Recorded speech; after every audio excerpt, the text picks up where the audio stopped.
걸레를 빨면서도 손에 힘이 들어가지 않았습니다.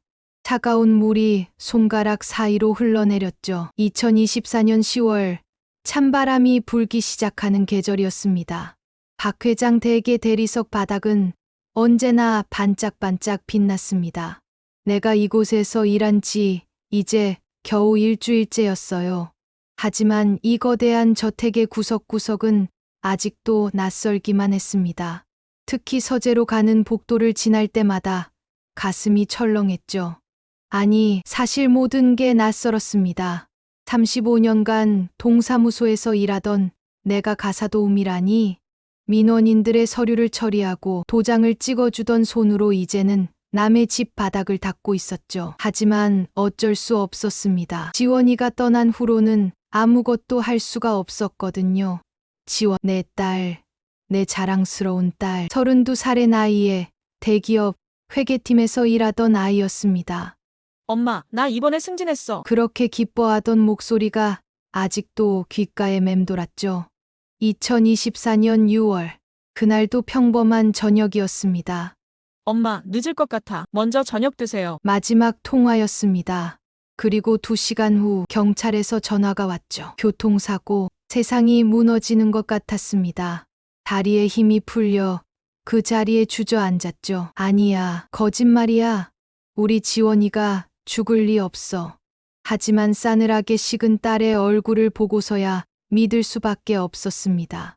그토록 예쁘고 똑똑했던 내 딸이 이제는 차가운 시신이 되어 있었죠. 경찰은 단순 교통사고라고 했습니다. 빗길에 미끄러진 트럭이 지원이의 차를 들이받았다고.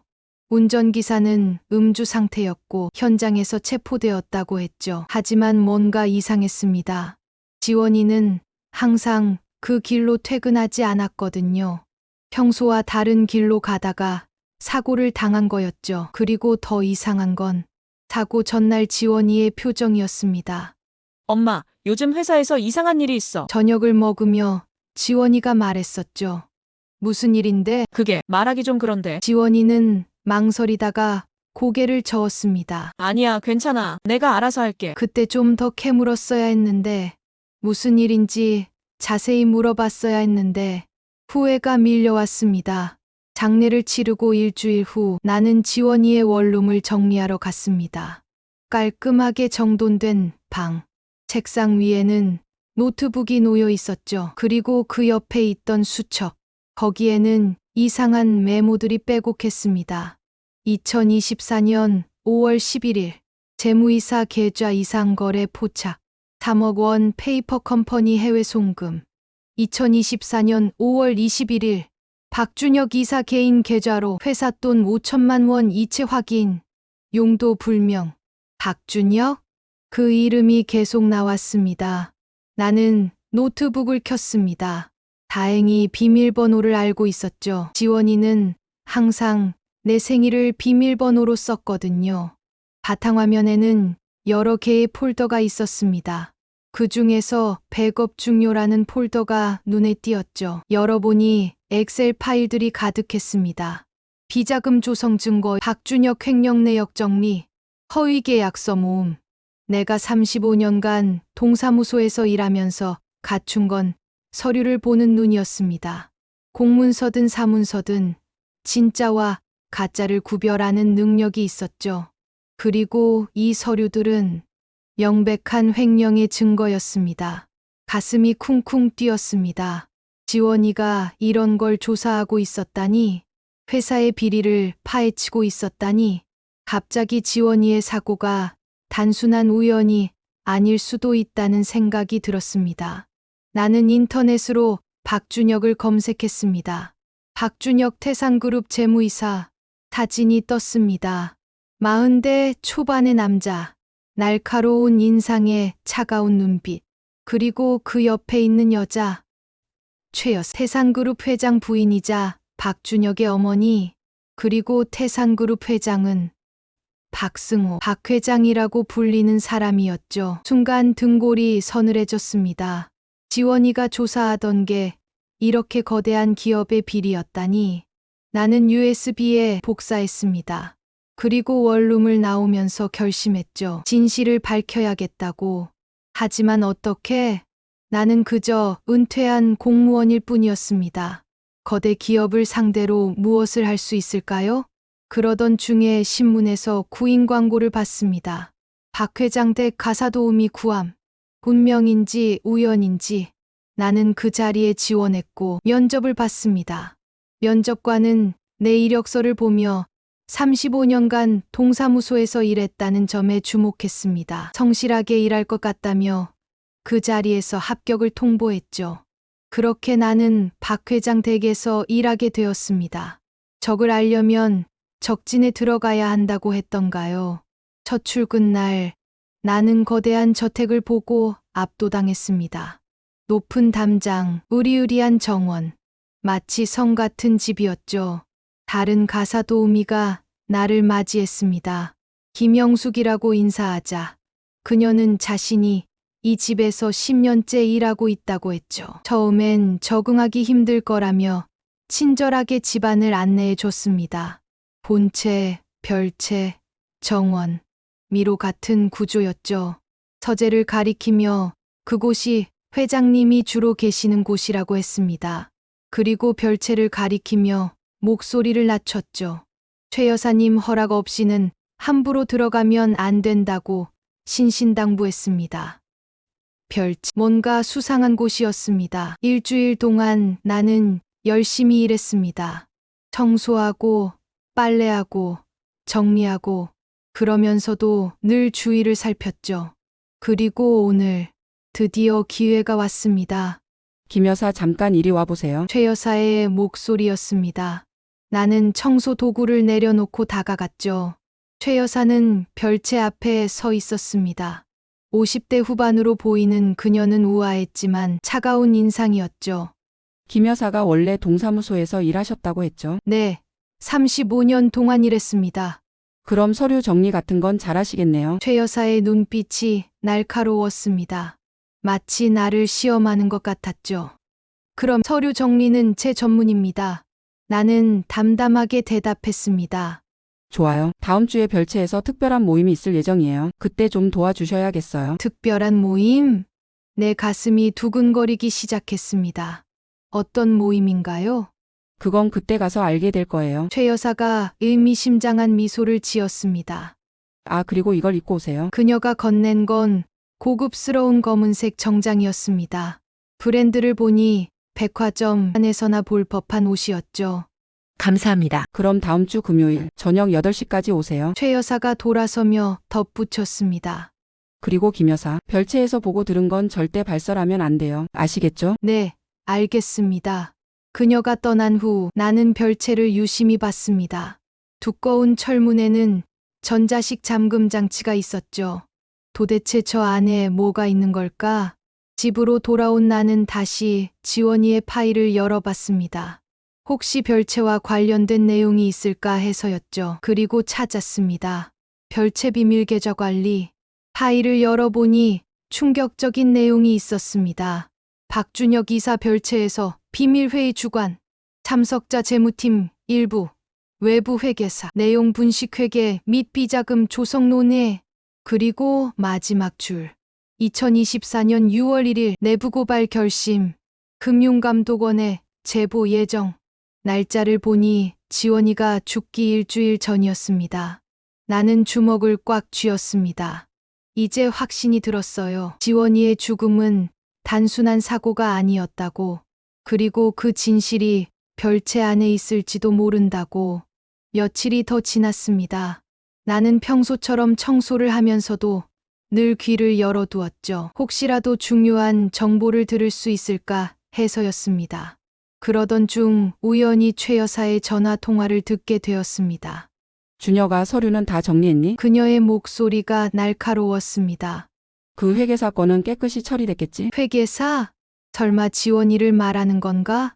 증거는 다 없앴다고? 확실해? 나는 숨을 죽이고 들었습니다.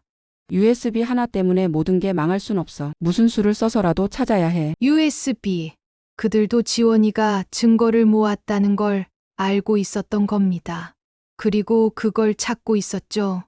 다행히 USB는 가지고 있었습니다. 집에 숨겨둔 그 작은 USB 얼마나 중요한 것인지 새삼 깨달았죠. 드디어 금요일이 되었습니다.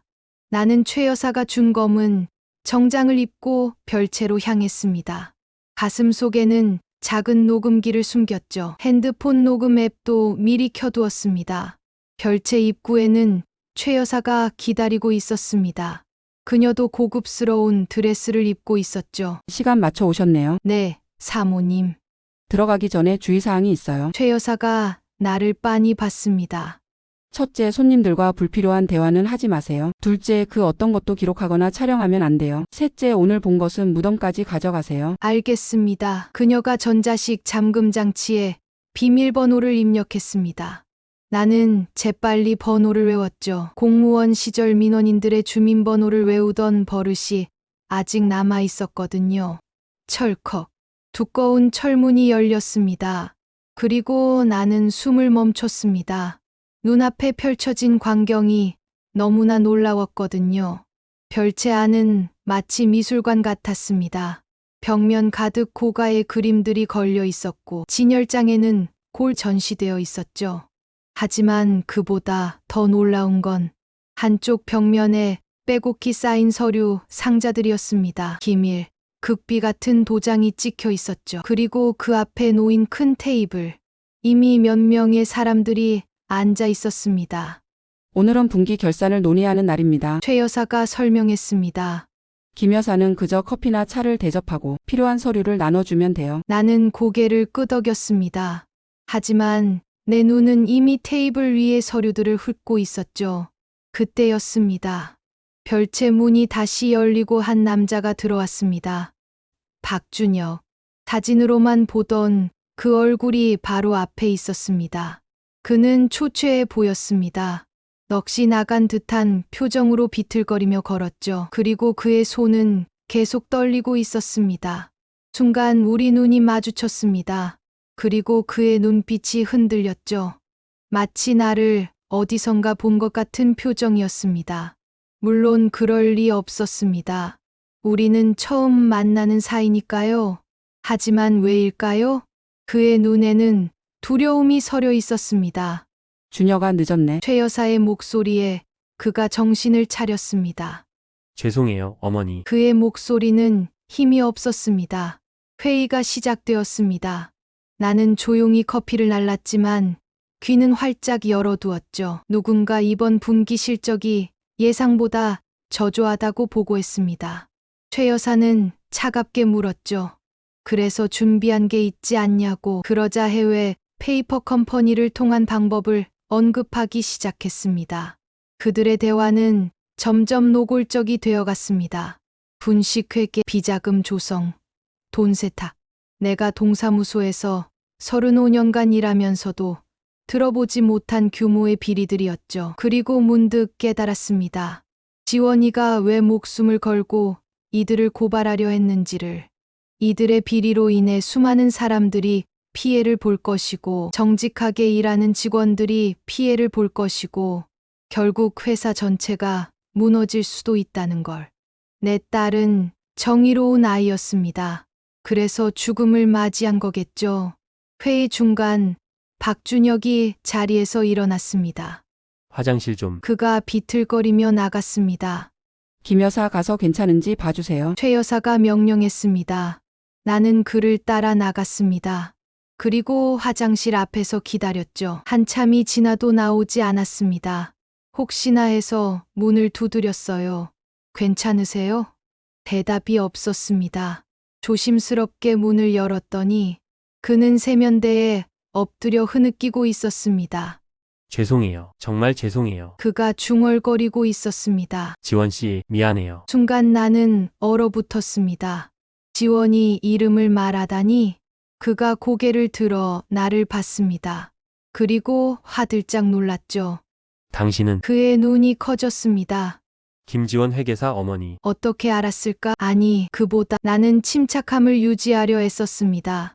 무슨 말씀이신지. 알아요. 다 알아요. 그가 비틀거리며 다가왔습니다. 지원 씨가 당신 사진을 자주 보여줬어요. 자랑스러운 우리 엄마라고. 내 가슴이 미어졌습니다. 지원이가 나를 자랑스러워했다니. 그런데 왜 이 남자가 내 딸과 그런 대화를 나눴을까? 제발 용서해 주세요. 박준혁이 무릎을 꿇었습니다. 저 때문에 제가 그때 문이 벌컥 열렸습니다. 최 여사가 서 있었죠. 무슨 일이야? 그녀의 날카로운 눈빛이 우리를 그리고 바닥에 무릎 꿇은 아들을 보고는 일어나. 그녀가 아들을 일으켜 세웠습니다. 그리고 나를 돌아봤죠. 그 눈빛에는 의심과 경계가 가득했습니다. 김 여사 본체로 돌아가세요. 오늘은 여기까지만 하죠. 나는 고개를 숙이고 별채를 나왔습니다.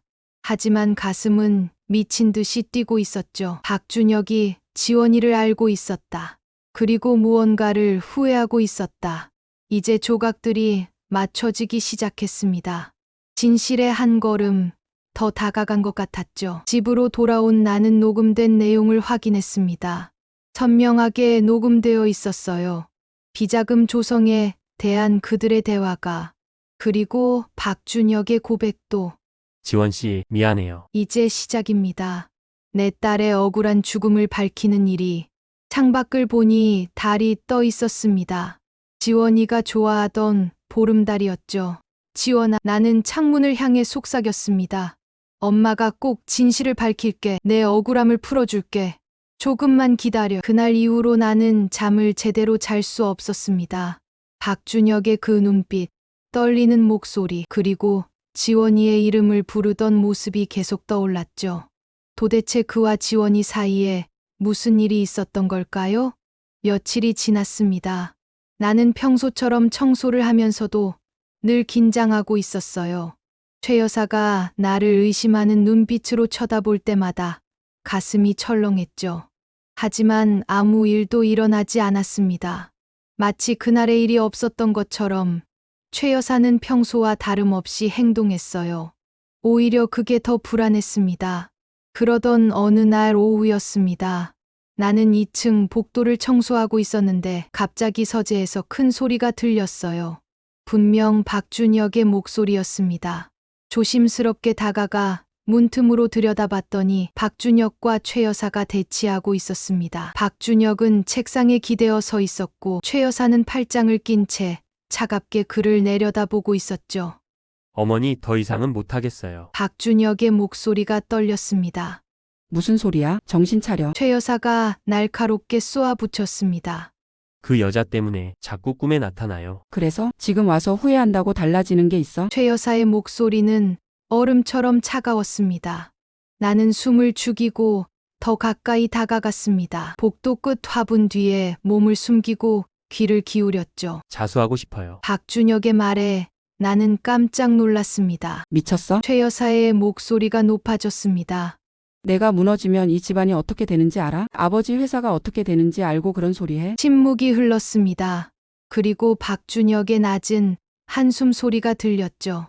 그래도 이렇게 살 수는 없어요. 그럼 죽을래? 최 여사의 말에 나는 소스라치게 놀랐습니다. 그 여자처럼 내가 사고로 죽으면 모든 게 끝나는 줄 알아? 그 여자, 분명 지원이를 말하는 거였습니다. 나는 주먹을 꽉 쥐었습니다. 분노가 치밀어 올랐지만 꾹 참았어요. 지금은 더 들어야 할 때였습니다. 그건 사고가 아니었잖아요. 박준혁이 소리쳤습니다. 조용히 해. 최 여사가 그를 제지했습니다. 문이 열리는 소리가 났습니다. 나는 황급히 몸을 숨겼죠. 다행히 그들은 나를 발견하지 못했습니다. 최 여사가 복도를 확인하고 다시 문을 닫았어요. 목소리가 다시 들려왔지만 이번엔 너무 작아서 잘 들리지 않았습니다. 나는 조심스럽게 자리를 떴습니다. 하지만 들은 것만으로도 충분했어요. 지원이의 죽음이 사고가 아니었다는 것, 그리고 최 여사가 그 모든 걸 알고 있다는 것. 그날 밤 나는 다시 지원이의 파일을 살펴봤습니다. 이번엔 좀 더 자세히 들여다봤죠. 그리고 발견했습니다. 1일 보고서용 우요라는 파일을. 열어보니 지원이가 쓴 일기 같은 것이었습니다. 오늘 박준혁 이사를 만났다. 처음엔 내 보고서를 무시하려 했지만 증거를 보여주자 당황하는 기색이 역력했다. 그는 자신도 어쩔 수 없다고 했다. 어머니의 지시라고. 하지만 나는 물러설 수 없다. 이건 명백한 범죄니까. 다음 날짜의 기록. 박 이사가 다시 찾아왔다. 이번엔 회유하려 했다. 거액의 돈을 제시했지만 거절했다. 그러자 협박으로 돌변했다. 가족을 생각하라고. 하지만 나는 두렵지 않다. 엄마가 나를 키운 방식이 그랬으니까. 정의롭게 당당하게. 눈물이 났습니다. 내 딸은 끝까지 올바른 길을 가려 했던 거였어요. 다음 날 나는 별채 주변을 서성였습니다. 혹시 또 다른 단서를 찾을 수 있을까 해서였죠. 그때 뒤에서 누군가 다가왔습니다. 뭐 하세요? 돌아보니 박준혁이었습니다. 그는 전보다 더 초췌해 보였어요. 눈 밑에는 다크서클이 짙게 깔려 있었고 수염도 제대로 깎지 않은 듯했죠. 아, 별채 청소를 하려고. 나는 침착하게 대답했습니다. 거짓말하지 마세요. 그가 한 걸음 다가왔습니다. 당신 뭔가 찾고 있죠? 나는 그를 똑바로 쳐다봤습니다. 더 이상 숨길 필요가 없다고 생각했어요. 네, 찾고 있어요. 내 딸이 왜 죽었는지. 박준혁의 얼굴이 하얗게 질렸습니다. 역시 일부러 온 거군요. 그럼 당신들이 뭘 했는지 밝혀왔죠? 그가 비틀거리며 뒤로 물러났습니다. 저는 정말 뭐가 정말이에요? 내 목소리가 날카로워졌습니다. 우리 지원이한테 뭘 했어요? 그때 별채 문이 열렸습니다. 최 여사가 나왔죠. 무슨 일이야? 그녀의 매서운 눈빛이 우리를 아, 어머니. 박준혁이 더듬거렸습니다. 들어가. 최 여사가 아들에게 명령했습니다. 박준혁은 고개를 숙이고 별채로 들어갔죠. 최 여사가 나를 향해 돌아섰습니다. 김 여사, 당신이 누군지 알아요? 순간 공기가 얼어붙은 것 같았습니다. 김지원 회계사의 어머니. 최 여사가 차갑게 말했습니다. 맞죠? 더 이상 부인할 이유가 없었습니다. 네, 맞습니다. 그래서 여기 온 거군요. 복수하러? 진실을 밝히러 왔습니다. 나는 당당하게 대답했습니다. 최 여사가 코웃음을 쳤습니다. 진실? 진실이 뭔데요? 당신 딸이 우리 회사를 망치려 했다는 거? 아니, 당신들의 비리를 고발하려 했던 거죠. 증거라도 있어요? 최 여사의 눈빛이 날카로워졌습니다. 나는 가방에서 USB를 꺼냈습니다. 물론 진짜는 아니었어요. 집에 여러 개 복사해둔 것 중 하나였죠. 이 안에 다 있어요. 지원이가 모은 증거들이. 최 여사의 얼굴이 굳었습니다. 그리고 경찰에도 이미 제출했어요. 거짓말이었습니다. 아직 경찰에 가지 않았죠. 하지만 그들의 반응을 보고 싶었어요. 거짓말. 최 여사가 말했습니다. 경찰에 갔다면 여기 있을 리 없죠. 역시 그녀는 만만치 않았습니다. 하지만 언제든 갈 수 있어요. 그럼 왜 안 갔죠? 최 여사가 한 걸음 다가왔습니다. 뭘 원해요? 진실을 원해요. 왜 우리 지원이가 죽어야 했는지. 최 여사가 한숨을 쉬었습니다. 들어와요. 그녀가 별채 문을 열었습니다. 저기서 얘기해요. 나는 망설였습니다. 위험할 수도 있었죠. 하지만 진실을 알아야 했습니다. 별채 안으로 들어갔습니다. 박준혁이 소파에 앉아 있었어요. 고개를 숙인 채 손만 비비고 있었죠. 최 여사가 문을 닫고 돌아섰습니다. 차라도 한잔하죠. 그녀가 차를 준비하는 동안 나는 주위를 살폈습니다. 저번에 봤던 서류 상자들이 그대로 있었어요. 그리고 한쪽 구석에는 작은 금고가 있었죠. 여기 앉으세요. 최 여사가 찻잔을 내밀었습니다. 나는 받았지만 마시지는 않았어요. 당신 딸은 똑똑했어요. 최 여사가 말을 꺼냈습니다. 너무 똑똑해서 탈이었죠. 그래서 죽였나요? 내 목소리가 떨렸습니다. 우리가 죽인 게 아니에요. 거짓말! 정말이에요. 박준혁이 고개를 들었습니다. 저희는 단지 뭘 단지 뭐? 입을 막으려고 했을 뿐이에요. 그가 힘겹게 말했습니다. 협박했죠. 회유도 했고, 하지만 소용없었어요. 그래서 어머니가 다른 방법을 쓰기로 했죠. 박준혁이 최 여사를 봤습니다. 최 여사는 무표정하게 창밖을 보고 있었어요. 무슨 방법이요? 겁을 주려고 했어요. 미행하고 협박 전화하고. 그것뿐이에요? 나는 믿을 수 없었습니다. 그런데 어느 날 박준혁의 목소리가 작아졌습니다. 지원 씨가 금융감독원에 가겠다고 했어요. 더 이상 기다릴 수 없다고. 그래서 죽인 거군요. 아니에요. 박준혁이 소리쳤습니다. 정말 아니에요. 우리는 그만해. 최 여사가 그를 제지했습니다. 더 이상 말할 필요 없어. 하지만 박준혁은 멈추지 않았습니다. 그날 밤 지원 씨를 만나기로 했어요. 마지막으로 설득하려고. 그의 눈에서 눈물이 흘렀습니다. 하지만 지원 씨는 오지 않았어요. 대신 교통사고 소식을 들었죠. 박준혁이 흐느꼈습니다. 정말이에요. 우리가 한 게 아니에요. 하지만 우리 때문인 건 맞아요. 무슨 소리예요? 스트레스를 너무 많이 줬으니까. 그래서 운전 실수를. 나는 믿을 수 없었습니다. 정말 단순한 사고였다는 건가? 아니면 또 다른 거짓말인가? 그때 별채 문이 벌컥 열렸습니다. 뭐 하는 거야? 박 회장이 서 있었습니다. 지팡이를 짚고 노쇠한 모습이었지만 눈빛만은 날카로웠죠. 여보, 최 여사가 놀라서 일어났습니다. 다 들었어. 박 회장이 천천히 안으로 들어왔습니다. 문 밖에서 다 들었다고. 침묵이 흘렀습니다. 무거운 침묵이었죠. 박 회장이 나를 봤습니다. 김지원 회계사 어머님이시군요. 죄송합니다. 뜻밖의 사과에 나는 당황했습니다. 정말 죄송합니다. 박 회장이 깊이 고개를 숙였습니다. 제가 이 집안을 제대로 다스리지 못해서 이런 일이 일어났습니다. 여보, 최 여사가 소리쳤습니다. 당신이 왜 사과해? 조용히 해. 박 회장의 목소리는 낮았지만 위험이 있었습니다. 내가 다 알고도 모른 척 했으니까 내 책임이 크지. 그가 다시 나를 봤습니다. 김 회계사는 정말 훌륭한 직원이었습니다. 회사를 위해 올바른 일을 하려 했죠. 박 회장의 눈에 눈물이 고였습니다. 그런데 우리 가족이 그는 말을 잇지 못했습니다. 나는 그 순간 깨달았습니다.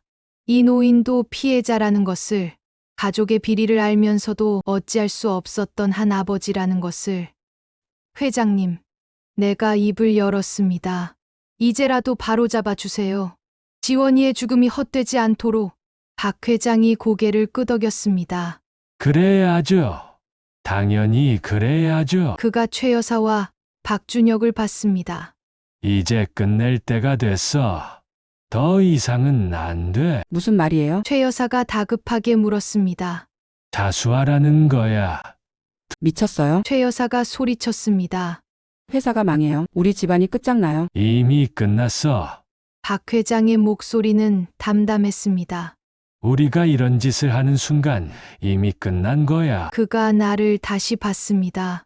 증거를 경찰에 제출해 주세요. 우리는 받아야 할 벌을 받겠습니다. 나는 놀라서 그를 봤습니다. 이런 결정을 내릴 줄은 몰랐어요. 정말 괜찮으신가요? 괜찮지 않죠? 박 회장이 쓴웃음을 지었습니다. 하지만 이게 맞는 일이에요. 김 회계사가 원했던 게 이거잖아요. 그는 주머니에서 명함을 꺼냈습니다. 우리 회사 법무팀장 명함이에요. 내일 연락하세요. 모든 자료를 정리해서 경찰에 제출하도록 하겠습니다. 나는 명함을 받았습니다. 손이 떨렸어요. 그리고 박 회장이 덧붙였습니다. 김 회계사의 명예를 회복시키겠습니다. 회사 차원에서 공식 사과하고 유족 보상도 최대한 하겠습니다. 돈이 필요한 게 아니에요. 알고 있습니다. 그가 고개를 끄덕였습니다. 하지만 우리가 할 수 있는 건 이것뿐이니까요. 별채를 나오면서 나는 뒤를 돌아봤습니다. 최 여사는 소파에 주저앉아 있었고 박준혁은 여전히 고개를 숙이고 있었어요. 박 회장은 창밖을 보며 서 있었죠. 무너지는 가족의 모습이었습니다. 하지만 동정심은 들지 않았어요. 그들이 선택한 길이었으니까요. 집으로 돌아온 나는 지원이의 사진을 꺼냈습니다. 지원아, 사진 속 딸에게 말했습니다. 이제 끝이 보여. 내가 지키려 했던 정의가 이뤄질 거야. 그날 밤 나는 오랜만에 편히 잠들었습니다. 꿈속에서 지원이를 만났어요. 환하게 웃고 있는 딸이었죠. 엄마, 고마워. 지원이가 말했습니다. 이제 편히 쉴 수 있을 것 같아. 나는 꿈속에서 딸을 꼭 안았습니다. 따뜻했어요. 정말 따뜻했습니다. 다음 날 아침 나는 일찍 일어났습니다. 어제 박 회장이 준 명함을 들고 한참을 망설였죠. 정말로 이대로 끝낼 수 있을까? 그들이 약속을 지킬까? 하지만 더 이상 망설일 시간은 없었습니다. 나는 전화를 걸었어요. 법무팀장은 이미 모든 것을 알고 있었습니다. 박 회장의 지시를 받았다며 오늘 오후에 만나자고 했죠. 함께 경찰서에 가기로 약속했습니다. 그런데 이상했습니다. 너무 순순히 진행되는 것 같았어요. 재벌가가 이렇게 쉽게 무너질까? 불안한 마음을 안고 집을 나섰습니다. 약속 장소로 가기 전에 들를 곳이 있었어요. 지원이의 무덤이었죠. 묘지는 조용했습니다. 평일 오전이라 사람도 거의 없었어요. 나는 준비해 온 꽃을 놓고 묘비 앞에 앉았습니다. 지원아, 이제 정말 끝이야. 오늘 경찰서에 가. 내가 밝히려던 진실을 세상에 알릴 거야. 바람이 불었습니다. 나무잎이 바스락거리는 소리가 들렸죠. 마치 지원이가 대답하는 것 같았습니다. 그때 발소리가 들렸습니다. 뒤돌아보니 박준혁이 서 있었어요. 검은 정장을 입고 손에는 국화꽃을 들고 있었죠. 왜 왔어요? 내 목소리는 차가웠습니다. 죄송합니다. 그가 묘비 앞에 무릎을 꿇었습니다. 이렇게라도 사죄하고 싶었어요. 이제 와서 무슨 소용이에요? 알아요. 용서받을 자격이 없다는 것도. 박준혁이 꽃을 놓으며 말했습니다. 하지만 꼭 말하고 싶었어요. 지원 씨는 정말 대단한 사람이었다고. 나는 그를 봤습니다. 여전히 초췌한 얼굴이었어요. 하지만 어제와는 뭔가 달라 보였죠. 오늘 자수하러 갑니다. 그가 일어서며 말했습니다. 아버지 말씀대로요. 최 여사는요? 어머니도 같이 가기로 했어요. 끝까지 저항하셨지만 박준혁이 하늘을 올려다봤습니다. 사실 저도 어머니가 무서웠어요. 항상 그분의 말대로 살았으니까. 그가 쓴 웃음을 지었습니다. 하지만 지원 씨를 만나고 달라졌어요. 처음으로 제가 잘못 살고 있다는 걸 깨달았죠. 그래서 죽인 거예요? 내 말에 그가 흠칫했습니다. 아니요, 정말 아니에요. 저는 정말로. 박준혁의 눈에서 눈물이 흘렀습니다. 그날 밤 지원 씨를 설득하러 갔어요. 포기하라고 제발 그만두라고. 그래서 거절당했죠. 당연히. 그가 주머니에서 무언가를 꺼냈습니다. 작은 녹음기였어요. 이게 뭐죠? 그날의 대화예요. 지원 씨가 녹음을 한다는 걸 알았지만 저도 녹음했어요. 박준혁이 녹음기를 내밀었습니다. 들어보세요. 진실을 아셔야 할 것 같아서. 나는 망설이다가 녹음기를 받았습니다. 재생 버튼을 눌렀어요. 잡음 속에서 목소리들이 들려왔습니다. 지원이의 목소리였어요. 이사님, 이제 그만하세요. 더 이상은 숨길 수 없어요. 지원 씨 제발 한 번만 더 생각해봐요. 당신도 위험해질 수 있어요. 위험한 건 이미 알고 있어요. 하지만 이게 옳은 일이잖아요. 옳은 일? 세상이 그렇게 단순하지 않아요. 아니에요. 단순해요. 옳고 그름은 분명하니까요. 목이 메었습니다. 내 딸의 목소리를 다시 듣다니. 대화는 계속되었습니다. 박준혁은 계속 회유했고 지원이는 단호하게 거절했죠. 그리고 마지막 부분. 이사님, 한 가지만 묻겠습니다. 이사님도 자녀가 있으시죠? 아들이 하나 있어요. 그 아이가 나중에 아버지를 어떻게 기억했으면 좋겠어요? 비리를 저지른 범죄자로, 아니면 잘못을 뉘우치고 바로잡은 사람으로. 침묵이 흘렀습니다. 그리고 박준혁의 한숨 소리. 미안해요. 지원 씨, 정말 미안해요. 사과하지 마세요. 대신 행동으로 보여주세요. 녹음은 거기서 끝났습니다. 나는 녹음기를 내려놓고 한참을 말이 없었습니다. 지원이는 끝까지 상대를 설득하려 했던 거였어요. 미워하지 않고 오히려 올바른 길로 이끌려고. 이 대화가 끝나고 지원 씨는 떠났어요. 박준혁이 말했습니다. 마지막으로 이렇게 말했죠. 내일 금융감독원에 갈 거예요. 이사님도 함께 가시면 좋겠어요. 그가 고개를 숙였습니다. 하지만 전 겁쟁이였어요. 집에 돌아가서 어머니께 보고했죠. 그리고 어머니가 알아서 처리하겠다고 했어요. 박준혁이 주먹을 쥐었습니다. 전 그게 또 다른 회유나 협박일 거라고 생각했어요. 설마 그런 일이. 그는 말을 잇지 못했습니다. 정말 몰랐나요? 정말이에요. 다음날 아침 사고 소식을 듣고 박준혁이 무너져 내렸습니다. 제가 죽인 거나 마찬가지예요. 비겁하게 어머니한테 떠넘기고. 나는 그를 내려다봤습니다. 미워해야 할 사람인데 왜 불쌍하게 느껴질까요? 일어나세요. 내가 말했습니다. 이제라도 바로잡으려고 하잖아요. 지원이가 원했던 게 그거예요. 박준혁이 고개를 들었습니다. 눈이 빨갛게 충혈되어 있었어요. 정말 용서해 주시는 건가요? 용서는 제가 할 수 없어요. 지원이만이 할 수 있죠. 나는 묘비를 바라봤습니다. 하지만 지원이라면 용서했을 거예요. 그런 아이였으니까. 묘지를 나오면서 박준혁과 나는 같은 방향으로 걸었습니다. 경찰서로 가는 길이었죠. 약속 장소에 도착하니 법무팀장이 기다리고 있었습니다. 그리고 놀랍게도 박 회장과 최 여사도 있었어요. 최 여사는 완전히 다른 사람 같았습니다. 그토록 도도하고 차가웠던 여자가 이제는 초라해 보였죠. 눈은 퀭하고 한 손으로는 계속 손수건을 쥐고 있었습니다. 오셨군요. 박 회장이 나를 맞았습니다. 감사합니다. 이렇게 와주셔서. 제가 감사하죠. 약속을 지켜주셔서. 박 회장이 고개를 끄덕였습니다. 당연한 일입니다. 늦었지만요. 법무팀장이 서류를 꺼냈습니다. 회사의 비리를 인정하는 내용이었죠. 금액, 날짜, 방법까지 모두 상세히 적혀 있었습니다. 조사한 내용도 포함되어 있습니다. 법무팀장이 설명했습니다. 김지원 회계사가 정리한 자료는 매우 정확했어요. 덕분에 저희도 전체 그림을 파악할 수 있었습니다. 자부심과 슬픔이 동시에 밀려왔습니다.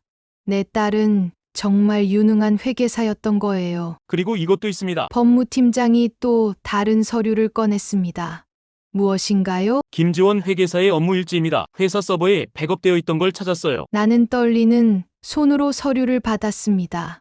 지원이의 글씨가 보였어요.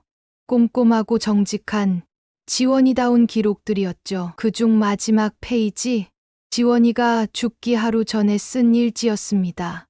오늘로 모든 조사가 끝났다. 증거는 충분하고 내일 제출할 준비도 완료했다. 두렵지만 해야 할 일이다. 엄마가 가르쳐준 대로 정직하게 살아야 한다. 비록 위험하더라도. 눈물이 떨어져 글씨가 번졌습니다.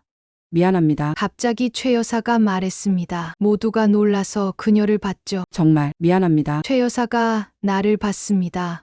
그 눈에는 눈물이 고여 있었어요. 변명하지 않겠어요. 제가 한 일이니까. 무슨 일을 한 거죠? 내 목소리가 떨렸습니다. 정확히 뭘 하신 건가요? 최 여사가 한참을 망설이다가 입을 열었습니다. 그날 밤 사람을 시켰어요. 모두가 숨을 멈췄습니다. 무슨 사람이요? 해결사라고 하는 그런 사람들이요. 최 여사의 목소리는 거의 들리지 않을 정도로 작았습니다.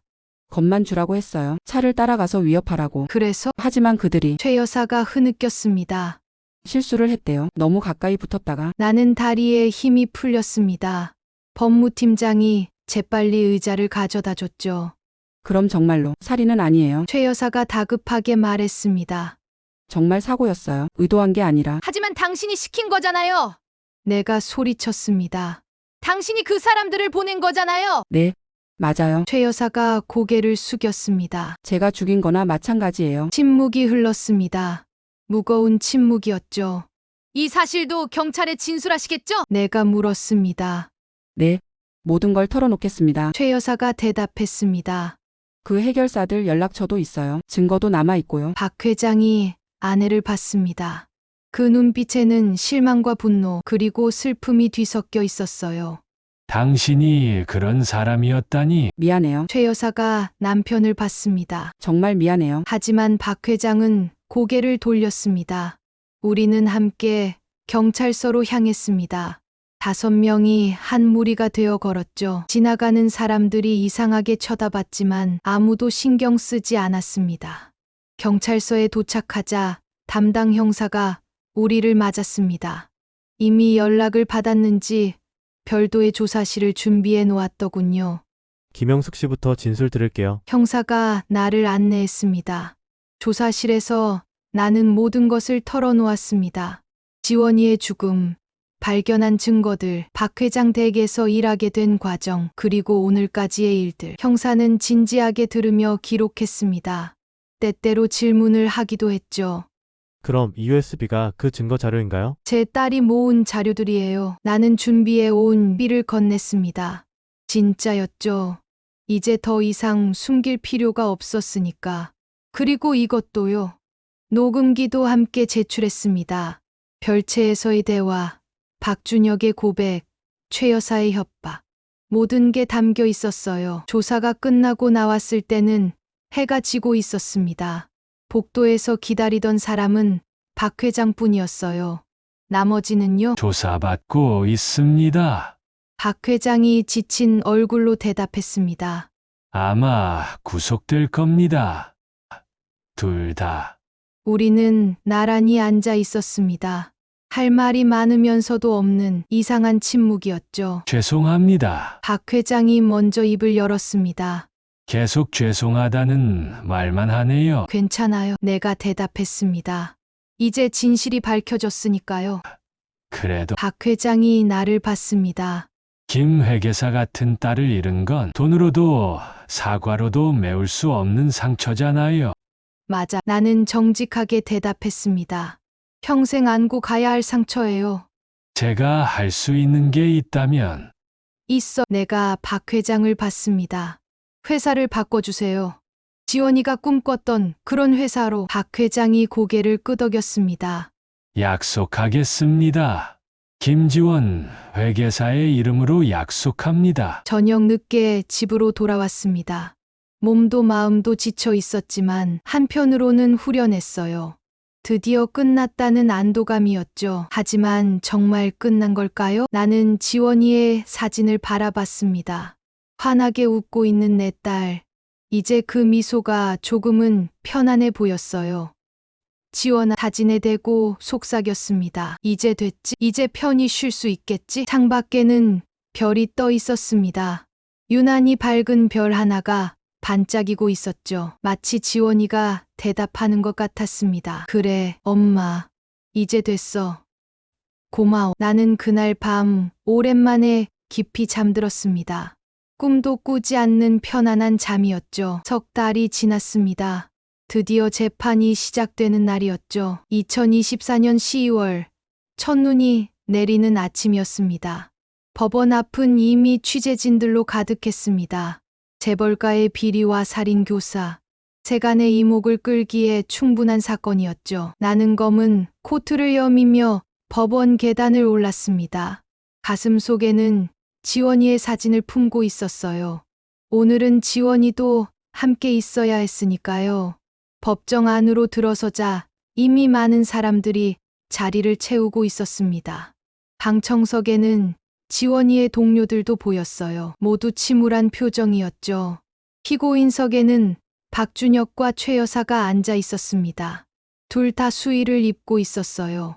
구속 상태에서 재판을 받게 된 거였죠. 박준혁은 더욱 야위어 보였습니다. 한때 잘 나가던 재무이사의 모습은 온데간데 없었어요. 최 여사도 마찬가지였습니다. 그 도도함은 사라지고 초라한 여자만 남아 있었죠. 박 회장은 방청석 맨 앞줄에 앉아 있었습니다. 석 달 사이에 10년은 늙은 것 같았어요. 하지만 꼿꼿한 자세를 유지하고 있었죠. 재판이 시작되었습니다. 검사가 기소 내용을 읽기 시작했어요. 업무상 횡령, 배임, 살인교사. 죄목이 하나씩 나열될 때마다 법정의 공기가 무거워졌습니다. 첫 번째 증인으로 내가 호명되었습니다. 증인석에 앉아 선서를 했어요. 검사의 질문이 시작되었습니다. 지원이가 어떤 사람이었는지, 왜 회사의 비리를 조사하게 되었는지, 그리고 어떻게 죽음에 이르게 되었는지. 나는 차분히 대답했습니다. 떨리지 않으려고 애썼지만 지원이 얘기를 할 때마다 목이 메었어요. 그 다음은 변호사의 반대 신문이었습니다. 최 여사 측 변호사가 일어났죠. 증거의 신빙성에 의문을 제기하고 내가 복수심에 사로잡혀 있다고 주장했습니다. 하지만 나는 흔들리지 않았어요. 사실만을 말했으니까요. 점심 휴정 시간. 복도에서 박 회장과 마주쳤습니다. 수고하셨습니다. 그가 말했습니다. 아직 끝나지 않았어요. 그래도 대단하십니다. 저라면 그렇게 침착할 수 없었을 거예요. 박 회장이 한숨을 쉬었습니다. 가족을 법정에 세운다는 게 이렇게 고통스러운 일인 줄 몰랐습니다. 그래도 올바른 선택을 하셨잖아요. 과연 그럴까요? 그의 눈에는 깊은 회한이 서려 있었습니다. 오후 재판이 재개되었습니다. 이번에는 회사 직원들이 증인으로 나왔어요. 지원이와 함께 일했던 동료들이었죠. 그들은 지원이가 얼마나 성실하고 정직한 사람이었는지 증언했습니다.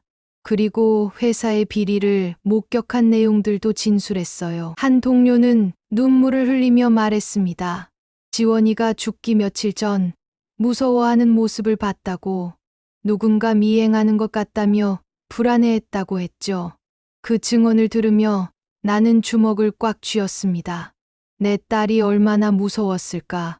혼자서 그 두려움을 감당해야 했다니. 세 번째 증인은 놀랍게도 그 해결사 중 한 명이었습니다. 사법거래를 통해 증언하기로 한 것이었죠. 그는 최 여사로부터 직접 지시를 받았다고 증언했습니다. 겁을 주되 다치게 하지는 말라고 했다고. 하지만 일이 틀어졌고 결국 사고로 이어졌다고 했어요. 최 여사는 고개를 숙인 채 아무 말도 하지 않았습니다. 변호사가 이의를 제기했지만 증언은 계속되었죠. 그리고 마침내 피고인 신문 시간이 왔습니다. 먼저 박준혁이 증언대에 섰어요. 피고인은 김지원 회계사를 알고 있었습니까? 검사가 물었습니다. 네, 알고 있었습니다. 박준혁의 목소리는 작았지만 분명했습니다. 어떤 관계였습니까? 저희 회사 회계팀 직원이었습니다. 그리고 박준혁이 잠시 망설였습니다. 제가 존경했던 사람이었습니다. 법정이 술렁였습니다. 나도 놀라. 존경이라니. 존경했다고요? 그분은 제가 하지 못한 일을 했으니까요. 옳다고 믿는 일을 위해 모든 걸 걸었으니까요. 박준혁이 나를 봤습니다. 죄송합니다. 어머님, 정말 죄송합니다. 나는 고개를 돌렸습니다. 그의 사과를 받아들일 수 없었어요. 아직은. 검사가 핵심 질문을 했습니다. 그날 밤 무슨 일이 있었습니까? 박준혁이 깊게 숨을 들이쉬었습니다. 지원 씨를 만났습니다. 마지막으로 설득하려고. 그는 그날의 대화를 상세히 진술했습니다. 녹음기에 담긴 내용과 일치했어요. 그리고 집에 돌아가서 어머니께 보고했습니다. 지원 씨가 내일 금융감독원에 간다고. 그때 어머니는 뭐라고 하셨습니까? 알았다고. 자기가 처리하겠다고 하셨습니다. 처리한다는 게 무슨 의미인 줄 알았습니까? 박준혁이 고개를 숙였습니다. 몰랐습니다. 아니, 알고 싶지 않았습니다. 그의 목소리가 떨렸습니다. 비겁했습니다. 제가. 이어서 최 여사가 증언대에 섰습니다. 그녀는 시종일관 무표정했어요. 피고인은 김지원 회계사의 죽음에 관여했습니까? 검사의 직접적인 질문이었습니다. 최 여사가 한참을 침묵했습니다. 그리고 마침내 입을 열었어요. 네, 단 한마디였지만 법정은 충격에 휩싸였습니다. 구체적으로 설명해 주시겠습니까? 사람을 시켜서 겁을 주라고 했습니다. 최 여사의 목소리는 감정이 없었습니다. 하지만 사고가 났고 결과적으로 제가 죽인 거나 마찬가지입니다. 나는 그녀를 뚫어지게 쳐다봤습니다. 미안하다는 표정조차 없었어요. 정말 후회하는 걸까? 왜 그런 일을 하셨습니까? 가족을 지키기 위해서였습니다. 최 여사가 대답했습니다. 우리 아들이 우리 집안이 무너지는 걸 볼 수 없었습니다. 그래서 남의 딸은 죽여도 된다는 겁니까? 검사의 목소리가 높아졌습니다. 최 여사가 처음으로 나를 봤습니다. 그 눈에는 아무것도 없었어요. 후회도 미안함도 아무것도. 변명하지 않겠습니다. 그게 그녀의 마지막 말이었습니다. 재판이 끝나갈 무렵 마지막 증인이 등장했습니다. 박 회장이었어요. 그는 증언대에 서서 모든 것을 인정했습니다. 회사의 비리, 아내와 아들의 범죄, 그리고 자신의 방관. 저도 책임이 있습니다. 박 회장이 말했습니다. 알면서도 막지 못했으니까요. 아니, 막지 않았으니까요. 그가 재판장을 봤습니다. 저도 처벌받아야 합니다. 공범이나 다름없으니까요. 검사가 놀란 표정을 지었습니다. 이건 예상하지 못한 전개였죠. 하지만 회장님은 직접적인 관여가 없었다고요. 박 회장이 쓴 웃음을 지었습니다. 그게 더 비겁한 거 아닙니까? 손 안 더럽히고 뒤에서 방관한 게 그는 나를 봤습니다. 김영숙 씨, 그리고 김지원 회계사. 정말 죄송합니다. 박 회장이 증언대에서 내려와 내 앞에 무릎을 꿇었습니다. 법정이 발칵 뒤집혔어요. 재판장이 제지했지만 그는 일어나지 않았죠. 이렇게라도 사죄하고 싶습니다. 용서받을 자격은 없지만 나는 그를 내려다봤습니다. 백발이 성성한 노인이 무릎을 꿇고 있었어요. 한때는 거대 기업의 총수였던 사람이 일어나세요. 내가 말했습니다. 이런다고 지원이가 돌아오는 건 아니잖아요. 알고 있습니다. 그럼 일어나세요. 대신 약속 지키세요. 박 회장이 고개를 들었습니다. 회사를 바꾸겠다고 했잖아요. 그거나 제대로 하세요. 그가 일어났습니다. 눈가가 붉어져 있었어요. 약속하겠습니다. 반드시. 그날의 재판은 그렇게 끝났습니다. 나는 지친 몸을 이끌고 법원을 나왔어요. 밖에는 여전히 눈이 내리고 있었습니다. 하얀 눈이 세상을 덮어가고 있었죠. 지원이도 눈을 좋아했습니다. 깨끗하고 순수해서 좋다고 했었죠. 지원아, 나는 하늘을 올려다보며 속삭였습니다. 보고 있니? 엄마가 열심히 하고 있어. 눈송이가 얼굴에 닿았습니다. 차가웠지만 따뜻하게 느껴졌어요.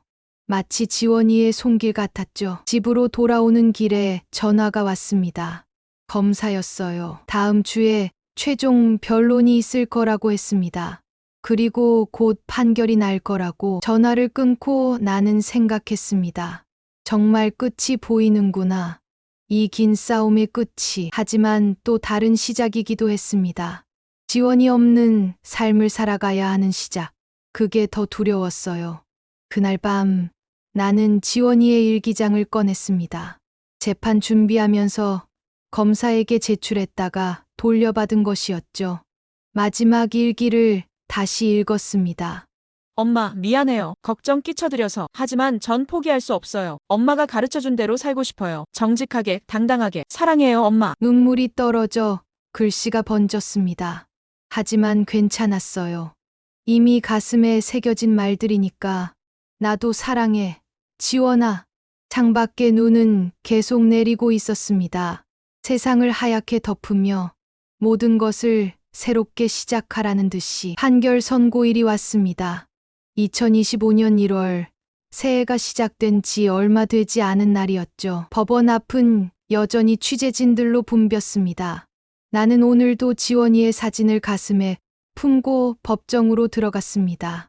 방청석에는 지원이의 동료들, 친구들이 가득했어요. 모두가 이 순간을 기다려왔던 거였죠. 피고인들이 들어왔습니다. 박준혁과 최 여사, 그리고 놀랍게도 박 회장도 피고인석에 앉았어요. 자진해서 공범으로 기소를 요청했다고 들었습니다. 재판장이 들어왔고 모두가 일어섰다가 다시 앉았습니다. 숨 막히는 정적이 흘렀죠. 지금부터 판결을 선고하겠습니다. 재판장의 목소리가 법정에 울려 퍼졌습니다. 피고인 최 여사가 일어섰습니다. 무표정한 얼굴이었지만 손이 미세하게 떨리고 있었어요. 피고인은 살인교사 업무방해 증거인멸의 죄가 인정됩니다. 재판장이 잠시 멈췄다가 계속했습니다. 징역 20년을 선고합니다. 방청석에서 작은 탄식이 흘러나왔습니다. 최 여사는 아무 반응 없이 다시 앉았어요. 피고인 박준혁. 이번엔 박준혁이 일어섰습니다. 피고인은 업무상 횡령, 배임의 죄가 인정됩니다. 다만 자수한 점 수사에 적극 협조한 점을 참작하여 징역 5년을 선고합니다. 박준혁이 고개를 숙였습니다. 안도인지 후회인지 알 수 없는 표정이었죠. 피고인 박승호. 박 회장이 일어섰습니다. 꼿꼿한 자세였어요. 피고인은 업무상 배임 방조의 죄가 인정됩니다. 징역 3년 집행유예 5년을 선고합니다. 집행유예. 아마 나이와 자수를 참작한 것 같았습니다. 또한 피고인들은 연대하여 재판장이 나를 봤습니다. 유족에게 위자료 10억 원을 지급하라. 나는 놀랐습니다. 돈이 중요한 게 아니었는데, 하지만 이것도 그들이 받아야 할 벌의 일부겠죠. 재판이 끝났습니다. 피고인들이 호송되어 나갔어요. 박준혁이 지나가면서 나를 봤습니다. 무언가 말하려는 듯했지만 그냥 고개만 숙이고 갔죠. 박 회장은 집행유예라 바로 나올 수 있었습니다. 법정 밖에서 그가 나를 기다리고 있었어요. 김 여사님, 네, 회장님. 오늘부로 제 회장직도 내려놓습니다. 약속드린 대로 회사를 바꾸는 일에 전념하겠습니다. 그가 서류 봉투를 내밀었습니다. 이게 뭔가요? 김지원 윤리센터 설립 계획서입니다. 기업 윤리를 감시하고 내부 고발자를 보호하는 독립기관이에요. 나는 서류를 받아들었습니다.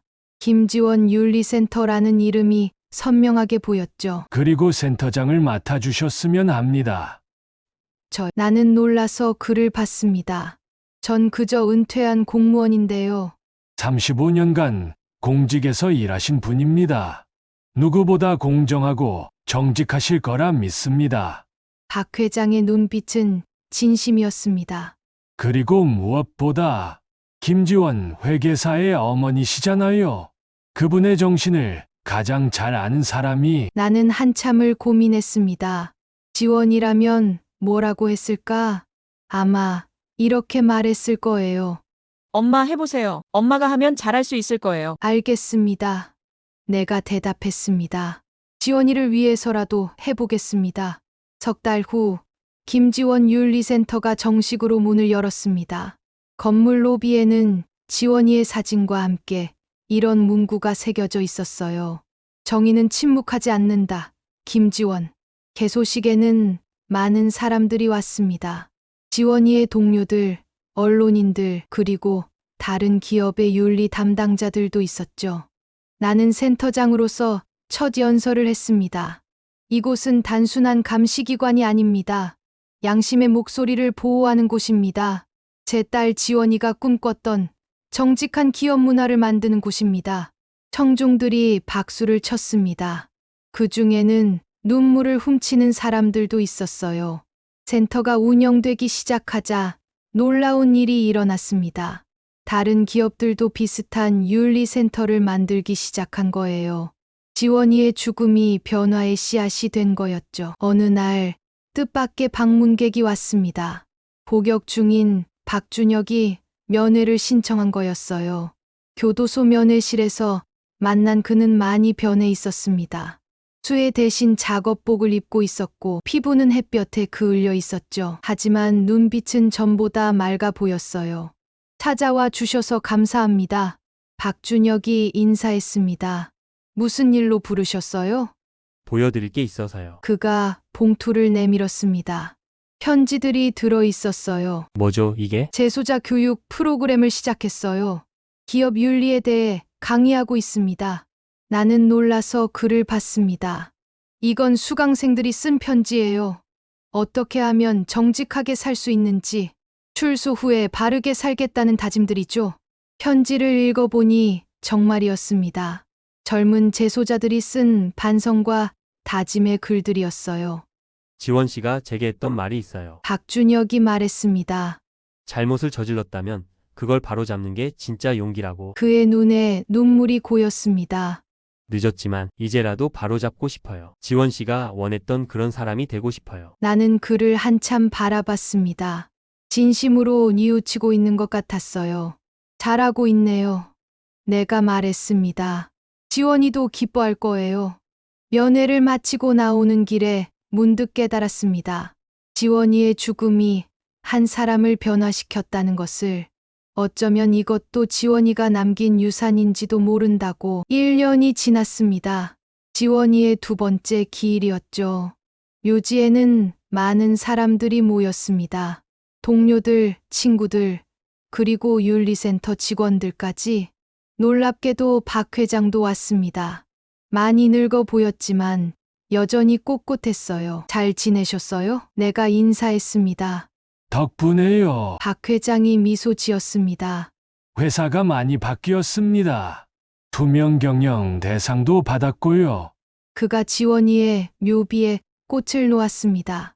김지원 회계사 덕분입니다. 그분이 목숨 걸고 지키려 했던 가치를 이제야 알게 됐으니까요. 해가 지고 사람들이 하나둘 떠났습니다. 나는 마지막까지 남아 있었어요. 지원아, 묘비를 쓰다듬으며 말했습니다. 내가 뿌린 씨앗이 자라고 있어. 많은 사람들이 변하고 있고 세상도 조금씩 나아지고 있어. 바람이 불었습니다. 따뜻한 봄바람이었죠. 엄마도 열심히 살고 있어. 내가 남긴 일을 이어가고 있지. 하늘을 올려다보니 별들이 반짝이고 있었습니다. 그중 가장 밝은 별 하나가 유난히 빛났어요. 집으로 돌아오는 길에 전화가 왔습니다. 윤리센터 직원이었어요. 새로운 제보가 들어왔다고 했습니다. 회계 부정에 대한 내부 고발이었죠. 제보자는 보호를 요청하고 있었어요. 알겠어요. 내일 아침에 바로 처리하죠. 전화를 끊고 나는 미소 지었습니다. 또 다른 지원이가 나타난 거였어요. 용기 있는 누군가가 정의를 위해 나선 거였죠. 집에 도착해서 지원이의 사진을 봤습니다.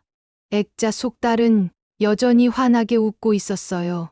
지원아, 봤지? 내가 시작한 일이 계속되고 있어. 나는 내일 일정을 확인했습니다. 바쁜 하루가 될 것 같았어요. 하지만 힘들지 않았습니다. 의미 있는 일이었으니까요.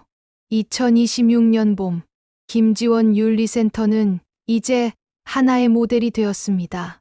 전국 각지에서 벤치마킹하러 왔고 정부에서도 제도화를 검토하고 있었죠. 어느 날 한 젊은 여성이 센터를 찾아왔습니다.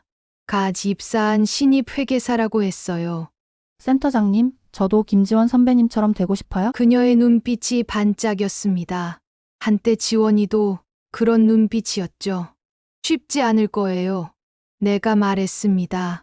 알아요? 하지만 해보고 싶어요. 옳은 일을 하는 회계사가 되고 싶어요. 나는 그녀에게 지원이의 이야기를 들려줬습니다. 용기와 정직함에 대해 그리고 그것을 지키는 일의 어려움에 대해 그녀는 진지하게 들었습니다.